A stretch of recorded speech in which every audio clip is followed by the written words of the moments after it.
Annie Côté, bonjour. Donc, vous êtes enseignante à Québec et au Québec, de l'autre côté de l'Atlantique. Vous travaillez, vous réfléchissez sur la posture de l'enseignant et les dispositions au sein de la classe. Vous allez animer un atelier qui s'appelle de mémoire classe, milieu de travail, milieu de vie. Alors, est-ce que vous pouvez nous expliquer un peu plus en détail de quoi il s'agit? De façon physique.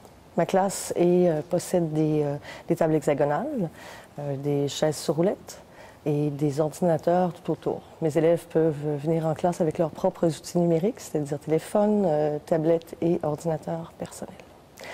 À l'intérieur de ma classe, il n'y a pas de bureau de professeur qui est placé devant et derrière lequel je peux m'asseoir parce que je préfère être parmi mes élèves, avec eux, à travers eux.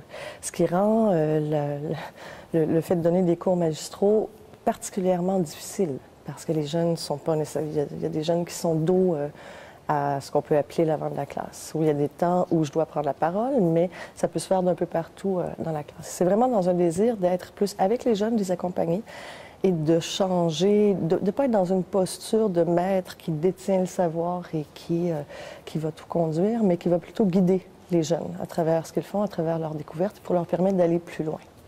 Alors, comment vous gérez l'écoute et la concentration des élèves par rapport à l'objectif du cours?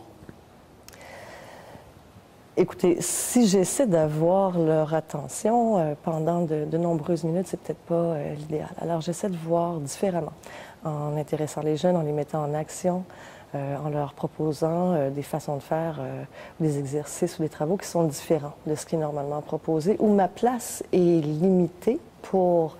Je donne évidemment les consignes à tous, mais rapidement, je mets les élèves en action et puis je complète les formations pour ceux qui en ont besoin. Donc vous baladez entre guillemets de poste à poste, c'est ça, donc d'élève en élève, vous êtes au milieu. C'est donc une notion de l'enseignant au centre de la classe. Je ne sais pas si c'est l'enseignant qui est au centre de la classe ou c'est les élèves. Je pense que c'est plutôt les élèves. Moi qui peux me promener avec eux, ça me permet des interventions qui sont plus efficaces. Parce qu'il y a toujours des jeunes qui sont très rapides, très vifs d'esprit, qui comprennent rapidement, et d'autres qui ont besoin de compléments d'information. Alors c'est vraiment à eux que je vais consacrer plus de temps en me rendant près d'eux, sans retarder le travail des autres qui sont déjà prêts rapidement à se mettre au boulot. Donc vous mettez en œuvre une classe inversée pour ça, ou parce qu'en fait en classe inversée ce type d'approche est intéressante puisqu'on a de la mise en pratique dans la classe. Est-ce que vous faites des cours magistraux en classe avec cette méthode?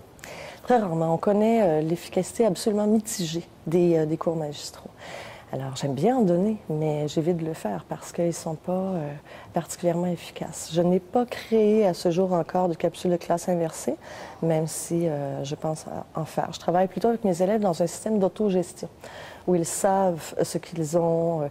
Il y a un point de départ qui est une question, souvent, un point d'arrivée qui est la démonstration de leur compréhension des notions, et entre les deux, le chemin leur appartient. Les jeunes et les adultes aussi ont différentes façons d'apprendre. Alors, j'invite mes élèves à choisir la façon qui est la plus efficace pour eux. Et comme ça, il y a une panoplie de cheminements et de parcours qui peuvent être différents et tout aussi efficaces selon chacun des jeunes et qui va les amener au même point d'arrivée au final. Et c'est ce que je vise surtout.